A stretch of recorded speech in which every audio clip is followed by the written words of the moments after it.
የኛ ፍላጎትና ህልም በተቻለ መጠን ከድህነት ከችግር የተላቀቀች ሀገር የሚፈጥር የሚሰራ ትውልድ የሚረዳ ዜጋ መፍጠር ነው። ሌላ ዓላማ የለንም።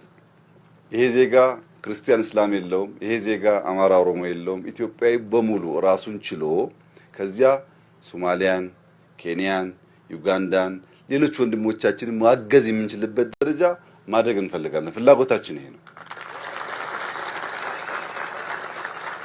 ለዚህ ፍላጎት የቀና ልብ ያለው ኢትዮጵያዊ በሙሉ ተባባሪ መሆን አለበት። ካልለፋን ካልሰራን ሀገር አይለወጥም። እንዳያችሁት ነው።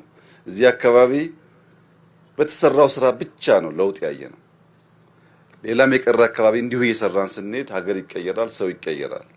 አርሶ አደር በዚህና በዚህ ሰርቶ በፀሐይና በዝናብ ሰርቶ ያቀናው ሀገር ላይ አፈናቅለን የምንጥለው ከሆነ እሱ አቅም የለውም፣ አያቆመንም። አርሶ አደርን በሚጥል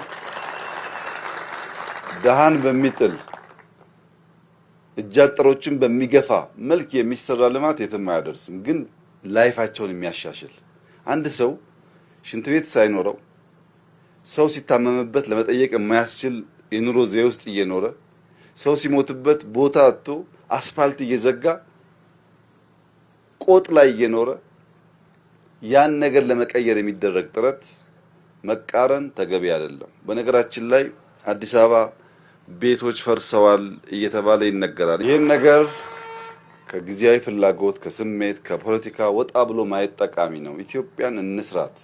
ዓለም እየቀና እየተደነቀብን ባለ በዚህ ጊዜ ውስጥ እኛ አይናችን ከታወረ ለማደግ እንቸገራለን።